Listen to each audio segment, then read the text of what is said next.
Right, let's get into the nitty-gritty of this conversation this morning on a subject that matters. It's about life and death of our children, and indeed of everyone. And we're talking about immunization, which is, of course, a program that has been marked this week. And the issue of vaccines, of course, shaped conversations across the country during that process. But before we introduce our guests this morning, we'd like you to listen to the background report. It's compiled by our correspondent, Joseph Oteng. Every day, lives are lost to diseases that are largely preventable.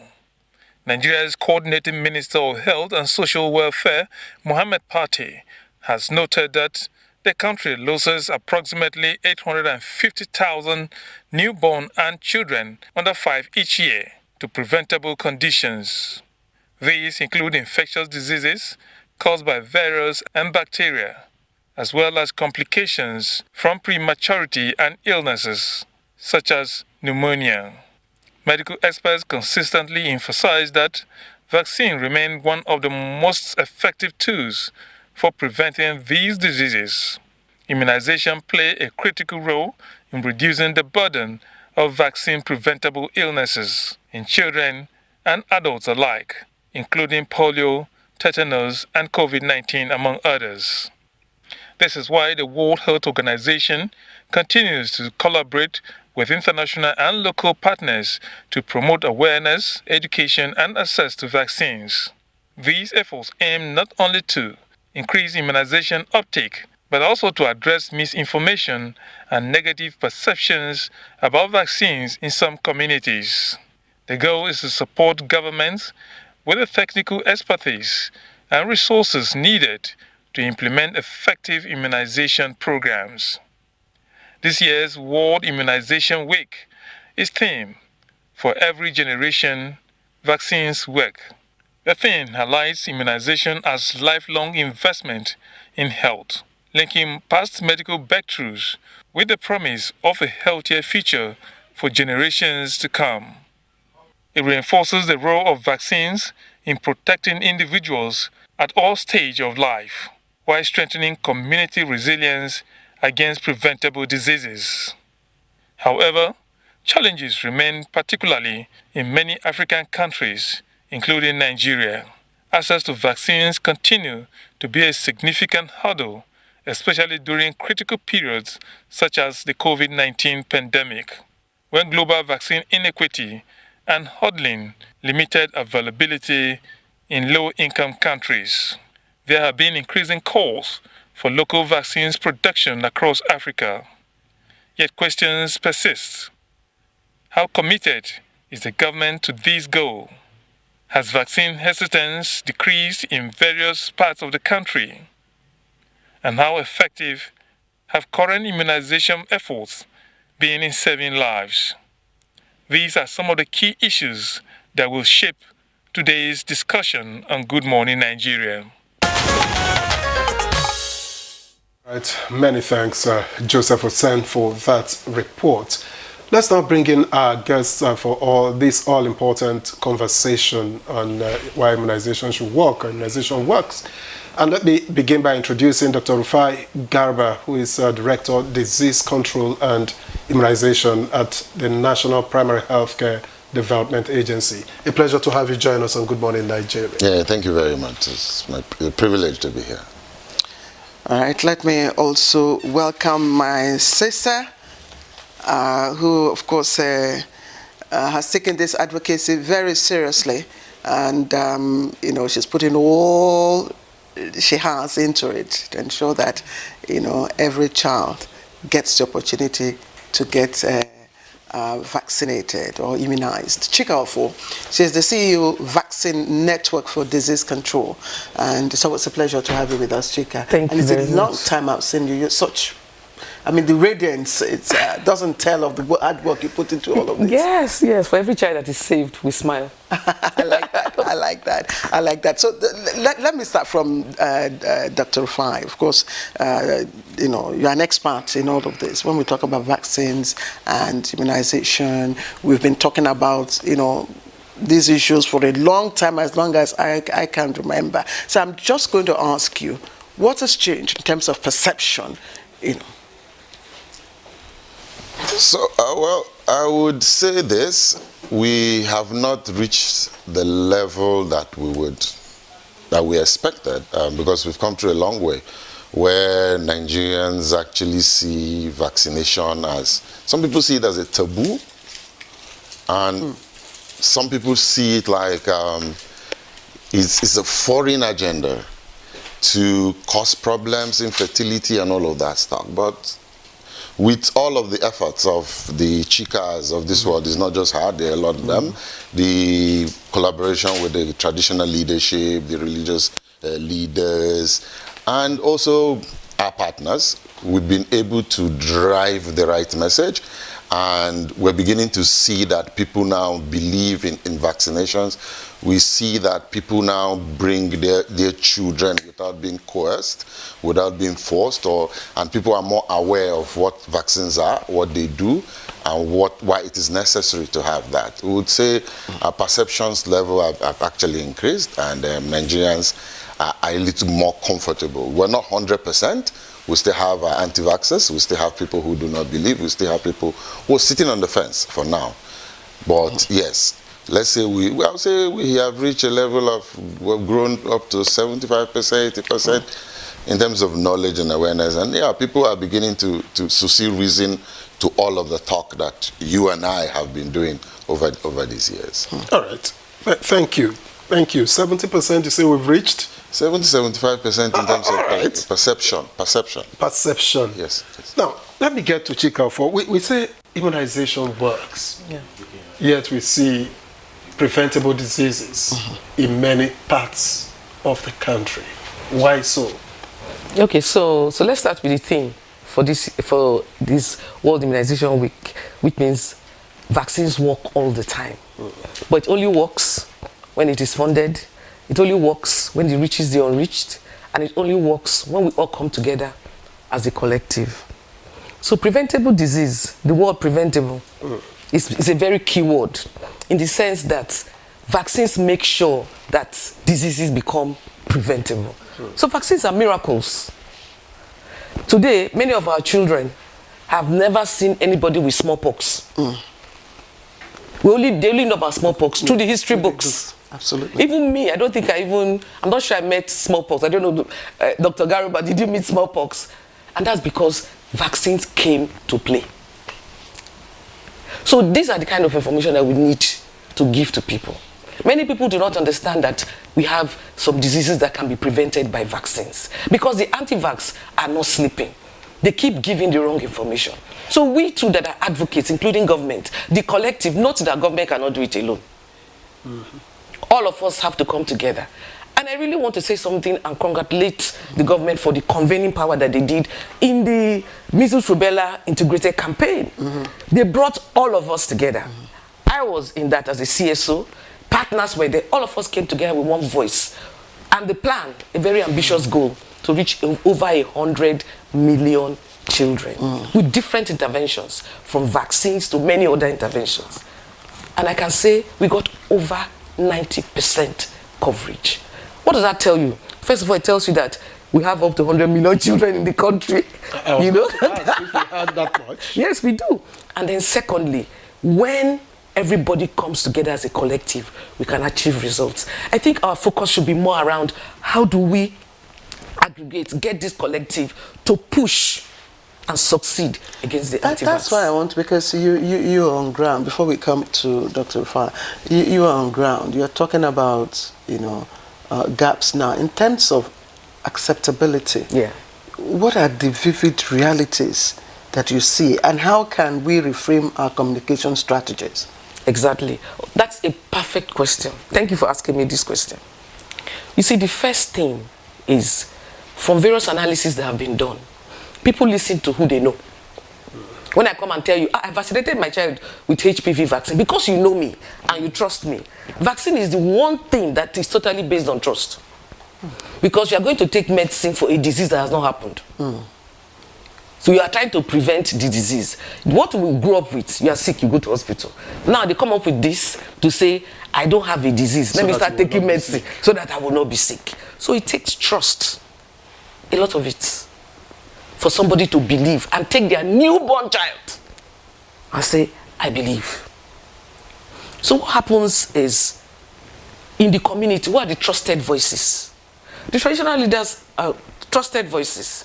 NGOs, trusted voices. Influencers, government to an extent. You know, but I keep saying one thing, and I want to repeat it. The coming together. The teacher in the school, in my days, teacher was like doctor, was highly respected. So before, we didn't aggregate all this group. But for the measles rubella campaign, that was one place where we saw that every area was reached. They reached, schools were reached, communities were reached, families were reached, everybody. I was sitting down with my uniform because we had a t-shirt that the government gave us that we were wearing. And somebody came to meet me. They gave my daughter a card that they're coming to vaccinate in their school. Please explain it to me. It has never happened to me before in all my years. It shows that information is happening. And there's one new part that has just come in, but very vigorously, and that's social media. Now, people in your village have Facebook. In those days, they didn't even have phone. So with technology also, and AI, people are easily reached. So the content and context of the messaging. The content is so key. You cannot come to my place now and then you want to give information concerning vaccines and you bring an imam. I'm from Imo State. So we are mostly Christians and mostly Catholics in my own area. So when you want to send the message, you write the right messenger. The right message, the right messenger will get the right results. Wonderful. But in all of this, you know, you've talked about trust. Yeah. Let me ask Dr. Rufai, how much of education is all of this? Because I may not need to trust, but because I am educated, I know how these things work, I have a sense of it. How much of it is education, or a lack of it, awareness? So I think we just roll back to what Madam Chika has just said. It's more of, let me use a local descriptive of, say, you have to keep knocking on the door. If you really want to achieve results and you need to break through a door, you knock until the door is open. You don't knock once and go back just because the door has not been opened. So that's what we have passed through in Nigeria, where there are times where you couldn't even start the conversation about immunization in some settlements and some places. I've been in places where I've been chased in this same Nigeria, where we go to talk about vaccination and we're asked to leave, that they are not ready to talk to you, so long as this is the subject matter that you're bringing. But we're beginning to see a change in that. And then we go back to what we call the education. So I call it vaccine education. You know, we've talked so much, we do so much. But one thing you know about humans is when something is basically routine, something you do every time, we sort of take it for granted. And these are the measures that can actually help us to protect these diseases. Like Chika said, I'm well. Then you say I should go and put a needle in my body. It's really tough. And for parents, you take your child there and they cry. And some of them, they come home and they cry at night again and make life a lot more tougher for you. You've gone to work and all of that. But you see, if you look at the data that we have also measured some other parameters. And we looked at even parents' education, in terms of just being literate, having a formal education, whether Islamic or the Western education. We see that folks who have higher level, parents who have higher level of education, their children are more covered. There are no two ways to having this, aside from actually putting the message out there, but the right message, using the right forum and getting to the right people using whatever platform that is available depending on the area that we are at. There's something we piloted in Kaduna State where farmers were brought into play. They were supported with some seedlings and also some funding, but however, add on vaccine education, and they were put out there as champions to go speak to for their community members. And we're beginning to see that this talking to people by people who we know, who we trust, who we see every day, we eat together, we do things together, we go to mosques together, we go to church together. That level, just that simple level of just talking, passing that message, passing the education, has really helped and boosted coverage in those areas where that was attempted. So coming back to education, it is really, really very important at all levels. Even for now, I think what we need to start thinking is how we include as health education subject curriculum from the primary school levels and take it through secondary school levels. It helps a lot when the youngsters, these young children, get this information. They don't keep quiet. They come home, oh mommy, this is what they told us in school today, that vaccines are good, like that, like that, like that. And I believe that parents would also want to get more information so that it doesn't look like their children are the ones giving them the higher level of information, especially on the subject matter that is being discussed. So yes, education is key. Very, very key. You know, I like that we're talking about perception and education and changing, you know, how we communicate to, because which is key. You know, that's a very significant gap. Yeah. Last year, you know, spearheaded by National Primary Healthcare Development Agency, one of the largest integrated vaccine campaign was launched, and you know, over 100 million or 106 million children were targeted. I hear that 100 million or more have been reached. So this must have, been caused by a shift in approach, like we said. You know, so I'm just wondering, what was that significant shift in your approach, and how has that endeared public trust in vaccines and immunization process? So I'll say this: in the course of preparation for that campaign, we had everything in place. Oh, the vaccines were all there. We had trained our health workers. We had structured the cold chain system. We looked at the whole country and said, this country is a large country. Over 100 million, you can't do that at once. We phased it. And we said, okay, folks from some part of the country will start first. We would move all of the deficit in terms of gaps of fast cold chain. When I say fast cold chain, like the smaller cold boxes that we used to carry about. It was a large campaign. We're able to structure all of that and make that happen. But you see, as we were going on, my chief executive jumped into the mix, and he said, there's something he's not seeing. You guys are trying, you're doing your best, but something that we're not seeing. And you know what that was? Let's change our messaging. Let's change our rigor in how we pass this message. And we jumped into it, and yes, the Chicas, the partners, UNICEF, all of them, they came on board, and it was different. It was different. That's why we now begin to see where people were actually on the field, moving through markets, going from houses, knocking on doors and talking to people, doing that door-to-door thing, talking to citizens to make them understand what exactly we mean by this MR vaccine and what it does and what they stand to benefit. And that changed everything. You know, it was more of, let's shift a bit to direct approach of awareness creation. Let's put the message in front of them. Just the way the big commercial companies do theirs, that they interface, they talk. We went like that, and we became like we're marketing a product that has benefits, that definitely has benefits, and that's what changed the narrative for us. And we got 103, let's just for correction. Okay. We got 103 out of it, which is 96% of this is the biggest that has happened in Africa. The second to what happened in India, they reached over 300 million, and Nigeria has taken the lead in Africa. And other countries are beginning to think along the line, because the integration, where it wasn't just vaccines, we had other commodities. We were treating, we worked with the neglected tropical disease folks, we worked with the malaria consortium, we worked with the malaria elimination program, so we had anti-malarials on the field, we had drugs for treatment of schistosomiasis, we have malaria vaccines, then we have MR vaccines, we had polio vaccines, and also all our health facilities were open to receive people who come for routine vaccines for the children that are under 5. Okay, before we bring in our guests who just also joined us, I know Victor is ready to introduce. Chika, I see the excitement on Dr. Garba's face. I mean, talking about numbers. We're used to talking about numbers of reach. Yes. We have reached 103 million children.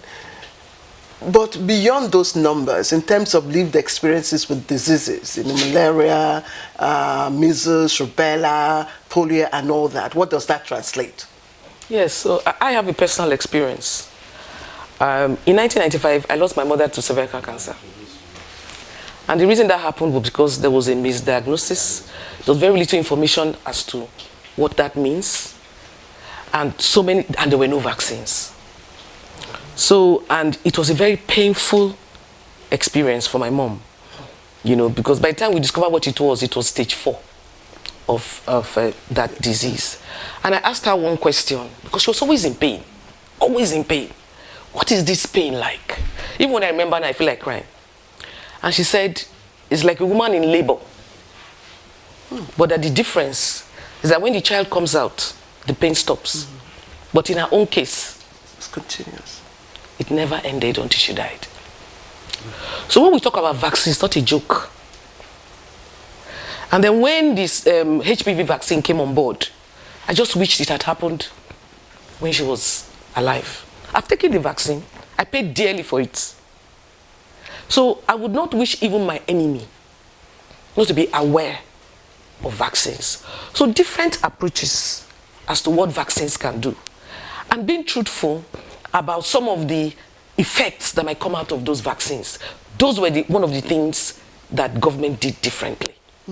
Fantastic. Victor? All right. Thank you very much, Chika. Let me get to the guest who has joined us here for this conversation. And I'd like to introduce Joshua Hassan, who is a past district governor of Rotary International and Chairman Nigerian National Polio Plus Committee. Thank you for coming on the program. Thank you. It's a pleasure to be here. Now, Nigeria has come a long way, fighting against polio. What does it feel like at this point? And we've come a long way, but how far do we have to go? We have come a long way, and there is a short time to go or a long way to go, depending on what we go about it. Because the whole idea is we want to end polio in the whole world. And as of now, only 2 countries, Pakistan and Afghanistan, is going against it. But the Nigerian factor and few other countries in Africa, you have what you call the vaccine-derived, or sometimes they call it the other one, vaccine-derived viruses. That is what comes out from areas that have very poor hygiene, areas that routine immunization is very low, especially not taking Pentax and the rest of them. And it's becoming rampant, and it's very, very worrisome. Very, very worrisome. Because it's just bringing up, even as they would tell you, even as last night, they are dribbling with about 4 more issues coming up. And we thought that by this time, because it's the dry season, transmission is low, and rainy season has started, so we really have a challenge. So the first and most important thing is to improve and accelerate routine immunization. Immunization is good. Immunization is safe. Some of us were lucky to go through all these smallpox vaccination, and the reason why we are alive today is the cheapest way to keep children healthy. And like we're saying is that it's becoming very difficult to convince people that this is good for you and this is good for you, because they are looking at the other side. You take, for example, the person that is living in the thatched roof in an area surrounded by gardens is likely more to have malaria than the person taking in where you stay, in gate houses and big estates. You won't believe it. The rejection comes from big estates, from big knowledgeable people with locked gates that you can't have instant. And there they have general staff. And you give a mosquito net because of the mosquito to the person that you think he needs more.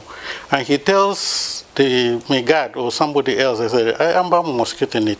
And you can't give him polio vaccine or any other vaccine. He say, no, until I get mosquito net. Now that is a clash. Now it's a psych in Nigeria. And in this campaign that is coming, very soon they will be asking us to give them a tamper or they will not take vaccines. And yet vaccines. And my sister here was telling you how much it cost her when she lost her mother and he has to go and find the HPV. I'm sure it was abroad or somewhere in Highbrow Hospital. But now government has brought it free. And people are really meaning to it. So I'm not going to deceive ourselves that we are doing very well and it is next door. It will happen. What lessons does experience afford us, previous experiences? The previous experience, like you said, is just what we are doing this past 1 week, is to create awareness and beginning to convince people, more convincing that yes, you are convinced before, you are taking the vaccine before, then all of a sudden you said no. It doesn't work that way. You have to take vaccine continuity against all the child disease that are preventable by vaccine. It is ownership. The ownership is the family and the government. We, the partners, come in to assist. You know, I work here, so I'm an engineer by background. So I can't talk like them and giving you these figures and what this is. No. But you can share experiences. Yes. I mean, you get to the community level, and like Victor said, we've come a long way with the issue of polio. Yes. So from your experiences, I mean, we all know vaccine works, but as they say, you know, the alignment between what we believe and science doesn't always work.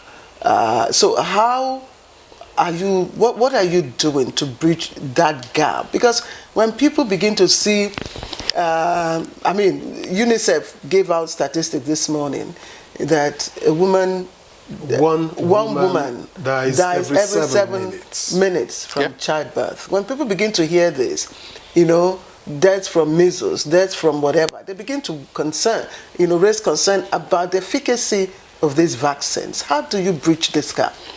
Well, I think I'd like to thank Dr. Aina, the CEO. He came in on board as a CEO and said, we have been doing the same thing on and on, and we're getting results, but the result is not enough. Changing the narrative, making the supervisors less and more compact, checking the data and everything. And when we go out for, say, supervision, which we call supportive education, and they see you there, it helps. Because then there are many, apart from the people who don't take vaccines, there are also some of this issue where even the workers are fatigued and they just want to come back home and pour the vaccines away and the rest of them, and then cook up the data. Then there is hard to reach areas. Now, hard to reach areas is different from insecurity compromised areas. Now, reaching those places, so we need a partnership like we did before with those in uniform to help out. We used to train the military officers in Borno State to take the vaccines and go. We need to bring back everybody on board. And he is saying that everything must be data driven, and people must go out and do actual supervision. And the many more supervisors are out there and insist on quality, the more we do, we will get it. And that is why, as somebody told, we're changing the figure. So we need the partners to come in. There's fatigue coming in already, but we need to double it and change it. We need the government and the governors and co. And I used to thank. But you already have partners like Gavi. Yeah, you already have WHO, UNICEF, and all of this. Yeah, everyone comes. Even Selena comes with a particular drip.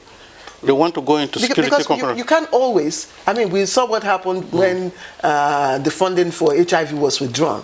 We can't always, depend on this external partnerships. We must leverage and own. Now you just made the point that I didn't know how to make it. Government must take ownership from local government. United States has withdrawn this partnership, and Rotary has lobbied behind the scene for us to get some percentages. Last month, UK withdrew it. The only new people coming in is Saudi Arabia. Most government has drastically reduced, and some have withdrawn. And that is what we are telling our people, and this is what we are telling governors, that we have to end ownership and start knowing that these people will turn their back on us one day. That these people one day will come. When COVID came, everything stopped. Everybody was doing COVID. And when we turned back from COVID, we discovered that the rot has increased. And cleaning that was not easy. So you and I, we are the people in government. We have to take ownership. So I'm trying to help you. Why are you giving me one button that I must do you this, I must do you this? Do you know how much it even costs some of the partners to fly aircraft to all the states and come back and lobby government to do that? Now, I am not saying that government is not doing. They are doing something. They have a lot of conflicting demands. But you must concentrate on that. You must, what the CEO says, let's give this quality outing. And by quality outing, we also know that there must be accountability. I want to, sorry, sir. I want you to break down that ownership concept, what it means, to take ownership of this, system. What does it mean? What are you saying in essence to the government? Is it in terms of, hey, come up with funding? Good. Maybe infrastructure? Funding, which includes infrastructure, because if you go to where, I've gone to some of these areas, and believe me, you go to a clinic, there is no water. So what are you going to do with a health facility that has no running water? That's a problem. So it's an infrastructure. You have to get a roof over here. But what I can tell government that they must do what INA is doing, that the little money you even give, there must be accountability, there must be quality to it. Not that you are giving money, and that is why sometimes some of our partners are not liked very much, because we insist that we want to see. I give aprons, and I want pictures to see that aprons in the field. And anywhere I go for supervision, I don't see the yellow aprons, which is an ID instead of giving you a card. Where is the apron? And somebody tell me, oh, we give it to 1B and one store and go. There's no accountability. So the money is not Joshua Hassan's. I get the money from Rotary, and I send them reports, and they say, you keep on asking for money to give you aprons. Now, we don't see the aprons on the picture. Now, that bears on me that I am not on it. Absolutely. So I come back to tell them, they say, is it an ordinary apron that you are talking about? Now, talk government big. Because when you say apron, I mean. and that is where you see this accountability problem coming. And that is where you see people falsify figures. Because they want to show government and show National Primary Health Care that they are doing the right thing.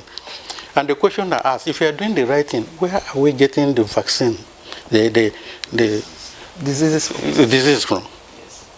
Then you go to, I don't want to mention states, routine immunization for the past 10 years.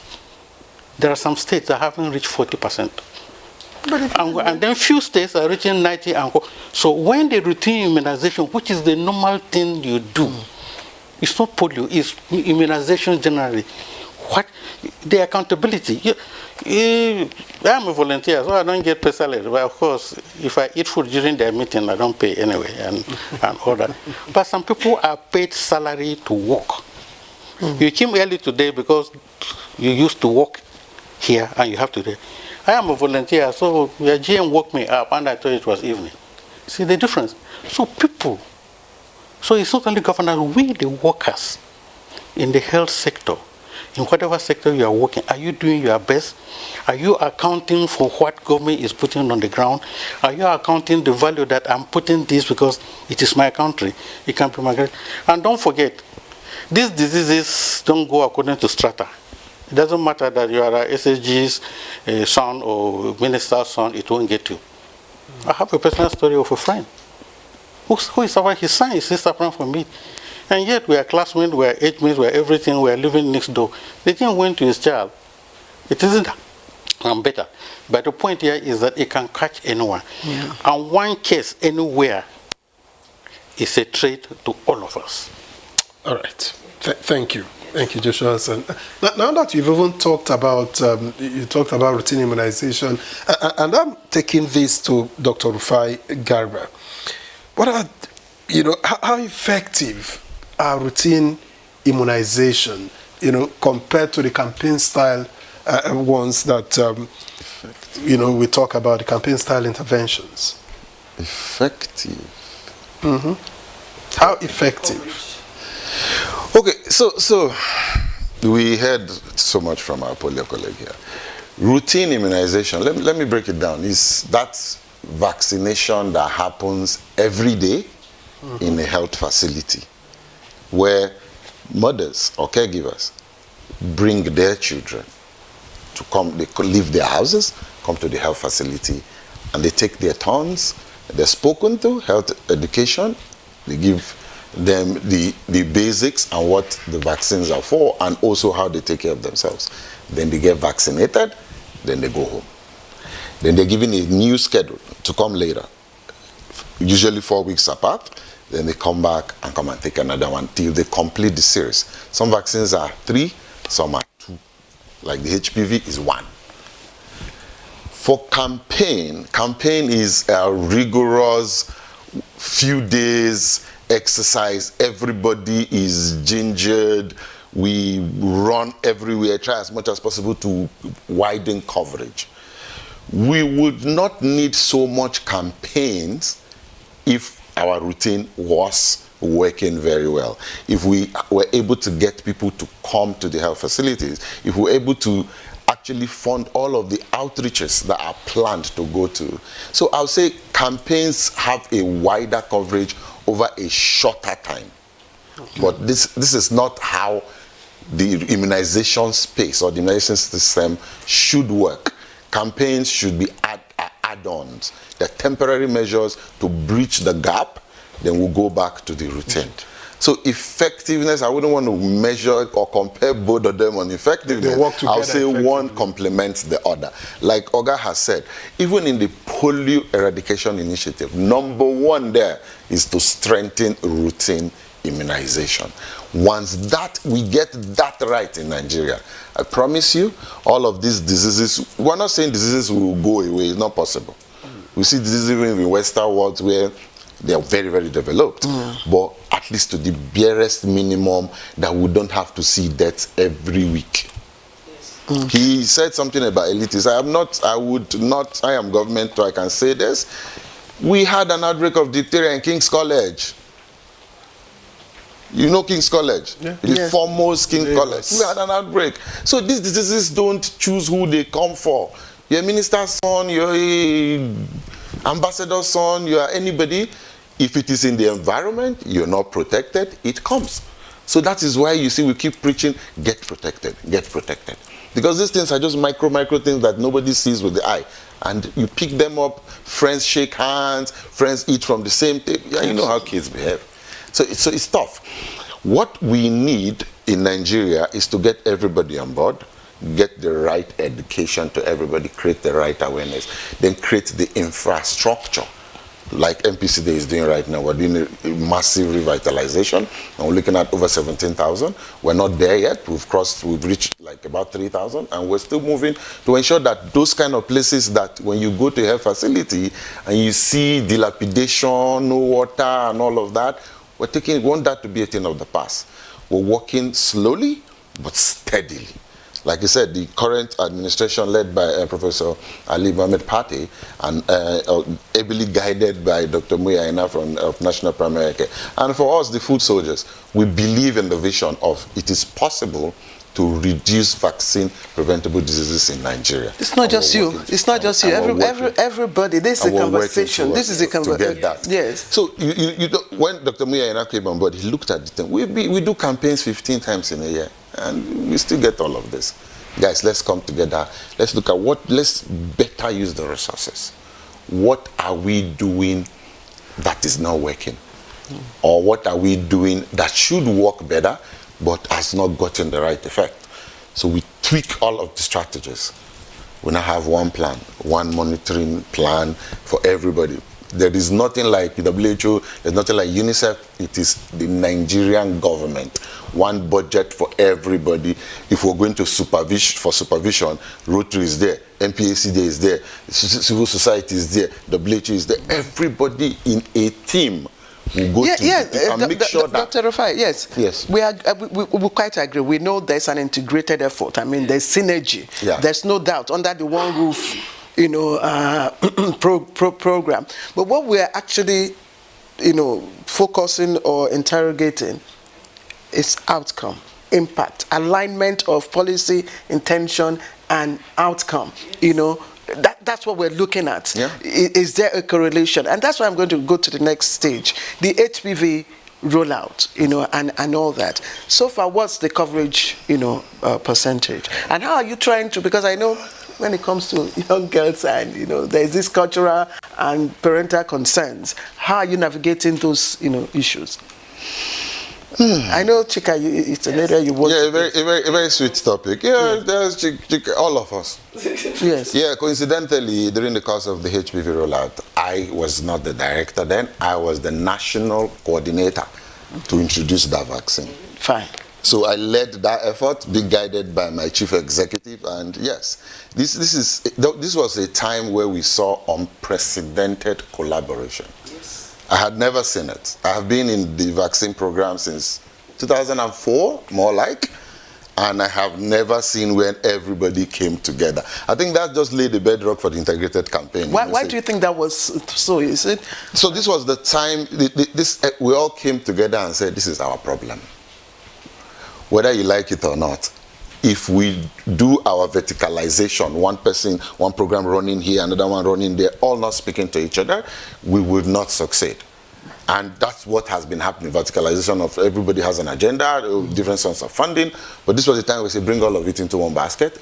This is the plan for Nigeria. Support the plan. Do not bring your own plan. You say, oh, my funding is for social mobilization. Fine and good. This is what we want to do for social mobilization. Find something to support there. You want to get us vans to go to, you want to get people who could speak to the subject matter and go from house to house and all of that. So that's what happened, and we brought in all of the ministries. Ministry of Defense, the police, the army, religious leaders, the Catholics. You need to understand the peculiarities in the country. So what's the coverage level at the moment? At the current moment, we have exceeded our target, which was 69%. We are about 76%. So far, this translates to approximately 17 million adolescent girls. That has not been seen anywhere else. Okay. That's a total population of Rwanda and Gambia and even some extra Jara. Okay, Chika, talk to us about the concerns, cultural and parental concerns about having the children, the young girls. Yes, young girls. So before I go, I want to just jump into what he's saying. The first things first, for vaccines to work, they have to be available. And for them to be available, they have to be purchased. They have to have funding, domestic funding. And then right now in Nigeria, as we speak, the 2025 funding, routine vaccine funding, it's not been released. It has not been, 30% has been released. We are still waiting for 70% to be released. So all these stories we are talking does not mean anything if vaccines are not available. And then, let me talk, I'm a worry girl. Now money na make on float. So first and foremost, we have to focus on the funding. The Ministry of Finance, all the necessary ministries that are there to make sure that these funds are released, they should please release the money. I think that's where we start from. So that at least we can reach these young girls. Because right now the HPV vaccine has been routinized. What it means, it has now gone into the routine immunization program. So that means people can walk into the health centers and get vaccinated. So where we as CSOs, including Rotary, are looking at those primary healthcare centers to make sure that they do what they need to do, hold them accountable, and then we also hold ourselves accountable. I remember when we talked to the Minister of Health, and he said he's bringing CSOs on the table so that we can have a mutual accountability. As we are holding him accountable, he's also holding us accountable. So that's the first one, the funding. The second one is to reach the unreached after we've gotten the vaccines, and that's where we as CSOs come in together with governments. So as a family, as a group, as a collabo, that itself is one, and they're holding government accountable. So that one is very, very, very important. Especially zero dose. Let me tell you something. The day we are able to reduce the zero dose, every other thing will work. Because reaching the zero dose involves so many things. The humanitarian settings, where hard to reach places. Some hard to reach places in plain sight. inside the city, gated estates, those are hard to reach places in plain sight. Once we are able to reduce, the day you hear that our zero dose has reduced to 100, go and check all other antigens, you will see that all those other ones will be reached as well. So the strategic engagement of both governments, CSOs, partners, everybody coming together to develop different strategies and implement them on how to reach this zero dose. But sometimes they say that even the CSOs are there for some other benefits rather than for the funding, for the external fundings that you get to aid you, and that the CSOs are not really the intention is not really to do the work, but just to drop funding, and then you find that I mean, it's an allegation. Yes. I don't have facts to back that up, yes, but I have to put it to you, yes, to defend. Yes, it's true. You know what I mean. I understand that it's an allegation, and then we have to make something clear. Everything a lot of us are doing here is to support government. So government is the one that is held accountable. All our work is to support government. So if we are not supporting government as we should, they will say. They will say. So CSOs are funded, but the amount of funding that CSOs get, the amount of work that is done, and many CSOs are not really funded. Your funding has a timeline. They'll fund you maybe 6 months, 1 year, and then even after the 1 year, you're still going ahead. You're still doing this thing. You're still pushing. You're still making sure. So all hands on deck. That's where I'm going. For us to make it 3 things. The first one, vaccines must be funded. 2, track your zero dose and make sure we reach zero dose, we are free, and then all of us coming together as a team. And I want to say congratulations to the National Assembly. The Senate has just passed the bill that everybody put together to say the basic healthcare provision fund, which is a catalytic fund to reach the unreached, has been moved. The Senate has passed the bill. It has now been moved from 1% to 2%. It shows you that everybody is working. The information is there. There's progress. And there's progress. All right. Engineer Hassan, what exactly, in your opinion, made polio eradication so successful? And can that model be adapted in terms of other vaccine preventable diseases? Can it be replicated? Yeah, it is already being replicated. That is where we used to do this campaign only for polio. But of recent, we have got integrated campaigns and the rest of them. And government is looking at it. The National Emergency Operations Center for Polio is being run by the National Primary Healthcare Authority. It is one of our partners, in fact, Bill Gates. They built this and he's doing that. And there is so much we're doing. And there's so much integration behind the scene that people don't talk about it because either people don't want to know. Take, for example, we're talking about infrastructure. Do you know the amount of first facilities that Dangote is building in many areas in the country? Do you know how much Somokofo is putting into the health sector? Recently, in the same health sector, $5 million through the Rotary International. We just got the malaria thing from in Kebbi and Rotary. Do you know how much people are putting on the $15 million? We're doing that. So like you said, it is a government program. We are still lobbying behind the scene to find the other senior or junior Dangote and Co to come with that. I can't mention their names here because getting to Sydney is important and convincing them. And they have the same problem we are talking here, accountability. Some of them have their own big foundation. Accountability, they just keeping what the accountability is. So this accountability is the messenger up to anyone. Are you doing what is right? If you see something wrong, that is why the supervision is. If you go something wrong, correct it. Okay? So we are already doing it, and thank I started during Patty's time when he was the CEO there, and that's why Patty is somebody who has gone through the ranks. So when he talks, we listen. All right, that's fantastic, and I like that. If you see something wrong, it used to be if you see something, say something. So now in the health sector, if you see something wrong, correct it. If you see something wrong, correct it. Chika, again, before we come to Dr. Gariba, I'm just wondering, since the theme is vaccines work, might there be a gap in vaccine storage and handling that might affect how they protect the children? Okay, so the good thing about the kind of infrastructure that we have now, MPACD is leading, but partners are also supporting. So everybody has their eye on the ball. So they have their eyes on you. Yes. So I think so they have their eyes on the ball. So which is very, very, very, very important, because any mistake, it will pull us all our successes back by over 100%. Can you imagine if the vaccines were not working based on some form of cold chain problem? And then maybe somebody takes the vaccine and that kind of rumor goes around stating that the cold chain system is not working. It's going to pull back all the successes that we have. So nobody is leaving MPACD alone. It's a collaborative effort. So what's your MPACD? Okay, maybe you need MPACD yes. How are you handling the issue of storage? It's a system. It's a cold chain system. It's called cold chain system. Yes. The system is from manufacturer to the end user. Yes. So we have systems in place and mechanisms in place that have graduated, that have developed over time. How it comes into Nigeria, our receipt of it, our clearing. It will stay at the airport or at the seaport until NAFDAC clears it.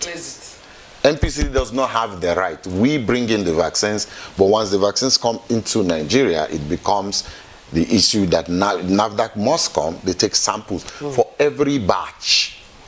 So that's why sometimes when vaccines come, it takes some time for us to get it in, because NAFDAC will do their due diligence, test every single sample to make sure that nothing untoward that will cause anything, any problems for Nigerians is inside any of these vaccines before they say, okay, guys, you can bring it in. But in terms of storage, how you... So, that's why I'm coming to that. So that's NAFDAC. So in terms of storage, in this country, I can tell you, we have a national strategic cold store, which if we were inside the store here, we'll be dead by now from the number of time that we have stayed here. But of course, the temperature that vaccines operate on or exist to stay potent is not the temperature that you and I should live with.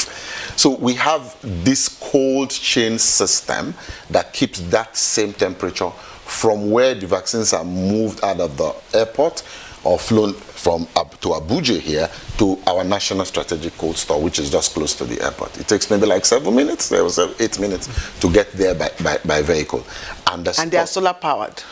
We have electricity, and also we have solar power, and we have super power, 100 kVA, they call that the biggest one of those Caterpillar. 2 of them, one goes off, the other one takes it up immediately. So that at the national level, that's the system. At the zonal levels, MPACD has 6 zonal offices. Attached to these zonal offices are zonal cold stores, which also have the capacity but a little bit smaller. So they serve the different zones. Kano zonal cold store serves the 7 states. Northeast zonal cold store in Bauchi serves the 6 states. Southeast in Enugu serves the 5 states. Also, just like that. Then in the states, we now have state cold stores, where when the vaccines move from the zonal cold stores, they hit the state cold stores, and they are not transported in Akorinkura. They are transported in cold vans that have a system of monitoring temperature, which is an automated system, which is read off. So in all you're saying, yes, in terms of... we have perfected that. You have perfected Countries come to learn from Nigeria in terms of cold chain. Let me give that up. At LGAs, we have LGA cold stores. Then within states, we have zonal structures, where we also have cold stores that serve a pack of LGAs or like that. And in health facilities, one thing that we have been able to do with the partners, the government has really done great in that aspect, is solarization, in terms of having a solar direct drive, where wherever it is, so long as the day breaks and sun comes out, the vaccines will get. So if we go to any health center today here in Abuja, yes, ma'am, are we likely to confirm any of this, Fact check me, as they say. Okay. Please. So we are CSOs, we've monitored this whole process of having the national cold store to the regional cold store to the state cold store and also to the last mile. Yeah. So we're part of... You are satisfied? We can never be satisfied, but it is improving. We can never, it's impossible, because every day technology makes it. So there are still gaps to fill? Of course there's more money. Let's more money to bring stronger. Let's take the messages we have from our viewers. I have a couple here. Okay. And this one is from Ahmed Babadikwa from Maiduguri. He says, Nigeria has made remarkable strides in immunization, particularly with its certification as wild polio-free in 2020. Yeah. A testament to strong government and partner coordination. Yes. However, challenges persist, including uneven vaccine coverage, deep-seated misinformation in some regions, and logistical hurdles affecting the chain. Sustaining success, he writes, will require building community trust and strengthening primary healthcare systems to reach every child. All right, and this other one is from John Otoivo Sadiku from Ajaukuta in Kogi State. Vaccines work, he writes. Yes, it's true. A lot of people in the rural areas do not believe this. Thank you so much, NTA, for bringing this on Good Morning Nigeria to enlighten us on this. People in the rural areas see it as adding to their problem. Collectively, we should, in our areas, tell people the importance of vaccination. We should also live by example by bringing out our children for vaccination. This would change the mindset of the people. Okay. I have a couple of them.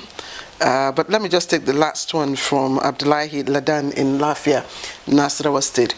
And he says, so far so good as far as the issue of awareness and immunization is concerned, in particular Nasarawa State. So I think we should give, government thumbs up in terms of that. Yes. Yes, but he says there is room for improvement, and the best way to make an impact is to make authorities of local government spearhead campaigns. Maybe you want to respond to that. But there's also from Mohammed Anwal Musa Afamai from Kano State. He asked 3 questions. What specific context-tailored strategies are being used to engage traditional and religious leaders in communities where vaccine hesitancy remains high? I asked about context before. Yes. So how are we leveraging existing community structures like ward development committees to not only mobilize for campaigns, but also to own the routine immunization processes? Ownership, Oga Hassan, you said so. And then lastly, he says, how are volunteer community mobilizers, VCMs, being supported to effectively bridge the gap between rural, hard-to-reach households and primary health facilities? Okay, so let's take quickly, because we have a few minutes to end this conversation. Wow. So we'll take the traditional leaders engagement. So I can tell you for free that the Northern Traditional Leaders Forum, they're awesome. Led by my big father, His Eminence the Sultan. They have changed the narrative for polio. He will attest to that. If without them, it would have been a further disaster. But by the time they came on board, I think that was the time that Professor Ali Pate was the ED, that he established that national the Northern Traditional Leaders Forum, because that was where the problem was. There are a couple of states who you couldn't even go talk about vaccines in some areas, but with the involvement of the traditional leadership, we do what we call traditional leaders engagement on an ongoing process. It is not an ending process, and the expectation and which we have seen result is that when we engage them, they go further back to the states, bringing their own subordinates who they engage. Sorry, I have to hasten you because on the issue of local government authorities spearheading campaigns. Well, I would say the system of Nigeria already puts primary health care at their forefront. They are supposed to be that. But with the gaps, issues of funding, which we all know in Nigeria, that's why you see that the federal government looks like is the one that has running all of the shows. But yes, it is the local government that actually finalizes. And I'll tell you this for free. Our unsung heroes are the local government health workers. Well, they have money. Some of them have local government has money. They have money.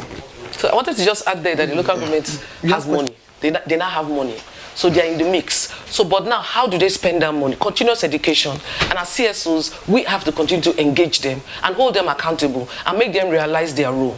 Because if they have been giving so much money and we don't continue to hammer push, demand, and be present. Two things as CSOs that we do. We demand and we are present. So if we don't do that, the money we borrow legs and go to places that we shouldn't go. So as CSOs, we are there in their face to make sure that those monies go to the right place in the primary healthcare center, because that is where the poorest of the poor go to. And you cannot lace health on top of poverty. Thank you, Chika. Actually, Joshua, how can partnerships between government and organizations like Rotary be strengthened in all of this? Well, like we were telling, the partnership is that you are doing what we want. Yes. Now, most partners are being gentle. You know, they are more of international, very diplomatic.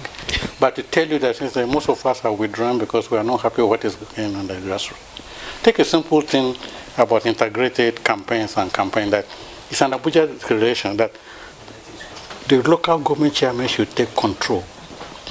The state government should take control. They're supposed to have counterpart funding, not to give to national primary health care. The counterpart funding is to support their own staff for supervision and the little things they don't have. Less than 10% of the chairmen in these areas of campaign come for evening review meeting. Some show faces, some will give you a deep freezer as if they're giving you, they are doing you a favor by donating deep freezer to you, which I'm not going to take cold water from it and all that. Many states do not give the counterpart funding. In fact, if you want to do advocacy to them, it's very difficult to do advocacy to even. I was in Gusau, and the chairman just followed the governor to do what they call symbolic in one room. So I grabbed him. They say, you are the chairman. I'm following you today. We need to talk. You are not doing it. He said, I'm coming. The governor is calling. He disappeared. I went to his office. No show.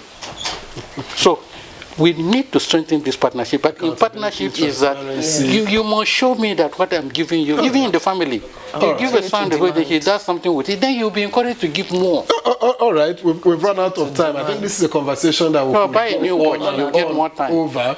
But as they say, progress has been made. But a lot of progress. The biggest room in the world is that room for improvement, according to former German Chancellor. So we'll keep pushing. Thank you very much, Engineer Joshua Hassan, past District Governor, Rotary International, and Chairman, Nigerian National Polio Plus Committee. We thank you very much for. Can I say something? Yes. May I, on behalf of my colleagues here and the National Primary and the Minister, Dr. Pate, really thank NTA, the management, and this program. At the beginning of this one-week campaign, you called us to talk. Now, I used to work here, so I know that let them pay how much you will pay. But I hope that government realizes that we appreciate it. Thank you for the wonderful work. We don't have time, but we can take this. We can take this. We can take this. Thank you. Let me also thank Dr. Rufai Garba, Director of Disease Control and Immunization at the National Primary Healthcare Development Agency. We thank you very much, and we hope you extend our courtesies to your ED. The ED and the coordinating minister, the Honorable Minister of State, the health sector is doing absolutely well, and I'm an ambassador. Yes. Okay, let me also thank Chika for CEO Vaccine Network for Disease Control for coming. Always a pleasure to have you discuss vaccines particularly. We appreciate your time and your thoughts. Well, that does it for us on this segment of the conversation. Of course, next we'll be taking a look at the proposed or anticipated pulling out of the UAE from OPEC. That'll be in a moment. Please stay with us.